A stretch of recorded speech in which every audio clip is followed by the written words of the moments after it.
Sensasi baru, nikmati waktu.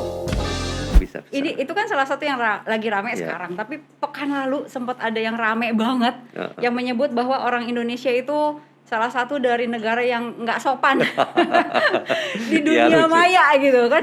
Kaget kan, sementara orang-orang selama ini kan Indonesia paling sopan gitu kan. Tapi di dunia maya, nah ini berperilaku paling tidak sopan. Nggak sivil itu. Tidak sopannya di mana? Jadi kan kalau lihat gini Mbak ya, pertama kita itu punya persepsi orang Indonesia itu baik-baik ya. Iya. Makanya heran.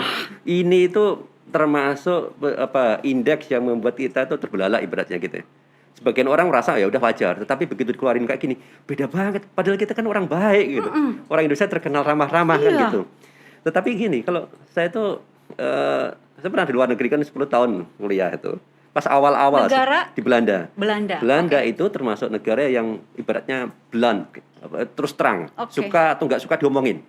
Jadi kadang-kadang itu nyelekit. Ya. Nah, kalau kita misalnya nggak sepakat dengan profesor atau dengan orang lain kan, diem, sungkan. Iya, sungkan, betul. Jadi sampai mereka bilang, Ismail, kamu itu setuju, tidak setuju, senang atau tidak? Kok senyum terus?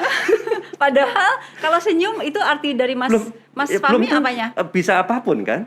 Saya bisa senyum itu karena tidak setuju, senyum karena merasa ini. Jadi kita kan kita nggak terbiasa ekspresi. Betul. Jadi mungkin itu yang disebut juga bahwa orang Indonesia itu kadang nggak baik ya.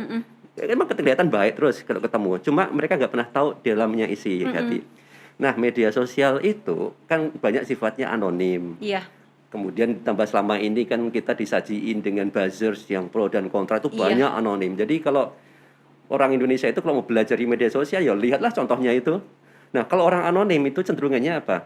Kan merasa aman, identitas nggak ketahuan. Tuh, nggak anonim saja, menggunakan HP, kita merasa di balik ujung sana itu nggak ada manusia. Yang ada itu HP aja ya. Dikira sendirian di kamar. Dan kalau udah berhadapan dengan HP kan kita bebas ngomong apapun. Dan itu yang terjadi. Jadi ketika kita nggak bisa ekspresi menyampaikan setuju atau tidak setuju atau bahkan ucapan terima kasih secara langsung di media sosial, kita ngomong apapun bisa. Jadi ini kan tetap manusia itu sebetulnya kan ada ekspresinya, pendapat itu. Nah itu keluar.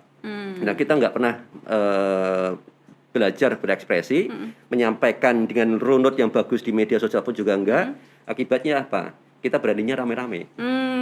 Jadi kalau misalnya berhadapan sendiri, orang kalau bisa berkomunikasi sendiri, misalnya saya ngomong dengan Mbak Indi, oke, siap nggak siap sendiri saya bisa ngomong kan, ya karena udah siap dengan argumen.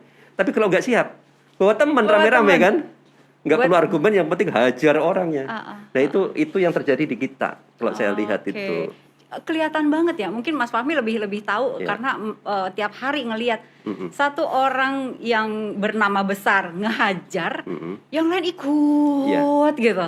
Jadi lebih banyak follower yang bergerak mengikuti yang istilahnya apa ya, bukan suhunya apalah, idolanya atau gitu. Bener nggak kayak gitu? Bener, betul sekali itu. Dan itu kan kelihatan kalau di Beta Drone Bread itu siapa sih tokoh-tokoh yang berbicara ya.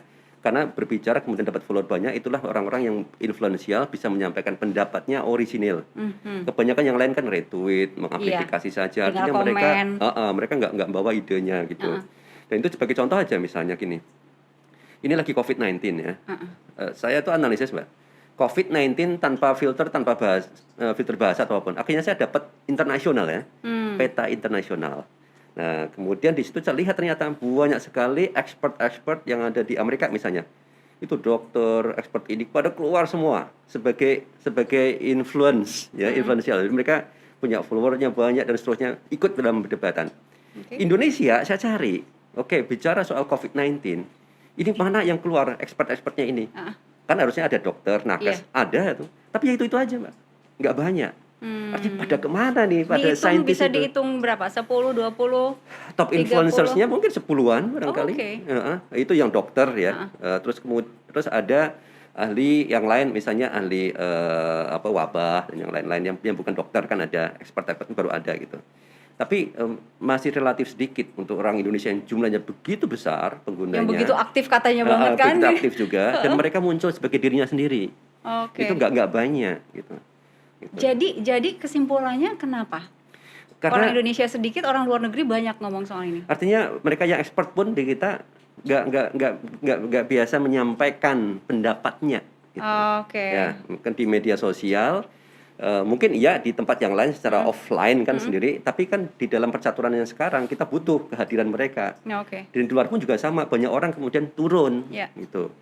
Sebagai contoh ini menarik, Clubhouse ada yang baru ya, Iya. Clubhouse. Nah, kemarin itu saya analisis, saya coba lihat, Clubhouse baru di Indonesia, tetapi pas awal-awal bulan Januari itu sudah ada permasalahan di Clubhouse, yaitu orang-orang pada nyebarin hoax COVID-19 di Clubhouse. Di Clubhouse. Di Oke. Clubhouse.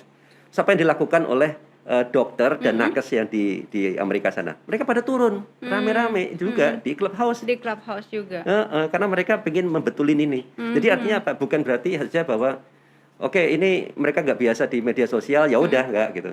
Tapi memang ada niatan, ada concern dan ada kemampuan mereka untuk berkomunikasi, para expert itu di tempat yang baru, kemudian mereka turun. Nah, Oke. yang seperti ini di Indonesia nggak banyak ternyata. Oke. Yang banyaknya ternyata adalah orang-orang yang nggak punya keahlian, expert di bidangnya, nah, kemudian banyak komentar, banyak Dan ini, ini beraninya rame sekali. rame-rame itu tadi. Iya, oke bos, iya betul tuh. Oh Oke. ya gini terus. Ya kayak gitu. Isinya itu. Jadi karakter orang Indonesia dibilang kan netizen plus 62 gitu.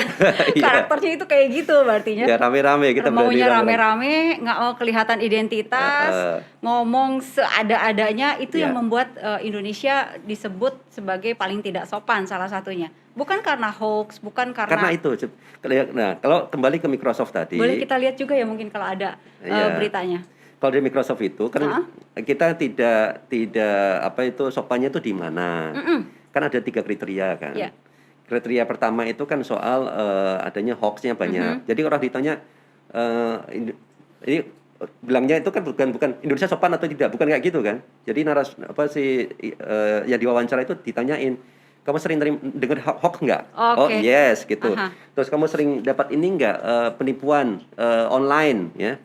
Penipuan online mungkin karena ditipu keuangan segala macam kan banyak. Oh ya sering. Nah, itu yang menjadi salah satu kriteria dari 3 itu, dan itu yang paling besar. Ada idenya nggak kriterianya, mungkin bisa kita lihat. Kriterianya itu salah satunya hoax, ujaran kebencian ya. Nah, dan kemudian yang kedua baru kemudian yang ujaran kebencian itu. Nah, kemudian yang ketiga baru soal bullying. Bullying. Sara Bullying juga yang paling masuk di kecil. situ. Sara ujaran kebencian kayaknya mungkin jadi satu lah gitu ya.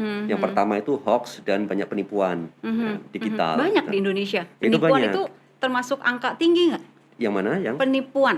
Nah banyak itu, bahkan yang dibilang ya ketika ditanya pernah dengar nggak atau ngalamin, hampir sama rata-rata iya. Nah contoh aja kalau SMS, Iya. ya coba ini tolong dong ini ada salah kirim dari Indo something kan Iya, gitu ya. iya. Ada Tolong kirim 3 balik angka, gitu. kirim balik, kemudian hilang duitnya. Banyak sekali Oke. kan kejadian. Belum tentu orang Indonesia juga kan? Belum tentu orang Indonesia, tetapi mereka menggunakan bahasa Indonesia. Iya, Dan iya. orang Indonesia banyak loh, banyak sekali itu yang ngalamin itu. Ah, ah. Kalau hoax nggak usah tanya, kan banyak ya, Hoax sekali. banyak. Ujaran kebencian apalagi itu. gitu ya. Kemudian yang kedua kan soal itu ujaran kebencian itu juga sangat tinggi. Nah itulah yang menjadi indikasi kan, salah satunya sopan tidak sopannya. Nah itu padahal Indonesia itu kan mengklaim sebagai warganya yang sopan, yang ramah terhadap orang-orang luar negeri kalau ketemu langsung. Ya. Tapi kalau di dunia maya mereka bisa langsung berubah banget gitu. Ya contohnya waktu itu kan ada berita itu yang yang dari Amerika yang ke Bali itu loh, yang dia bilang ini tips. Oh ya, Ya, masuk pasangan ke itu. Indonesia. Ya, gimana masuk ke Indonesia, tinggal di Bali, Iya. cari pekerjaan dan seterusnya. Langsung dihajar sama Iya. netizen kita. Akhirnya keluar dia. Iya. Tapi itu bukan bentuk tidak sopan kan, bentuk kayak gitu. Apa ya lebih apa istilahnya Mas Fahmi apa? Kalau itu kan di sana itu kan udah mengandung hate speech kan. Oh, oke. Di dalamnya kenapa kata-katanya kasar kan? Kata-kata kasar. Kalau dibilang ujaran kebencian ya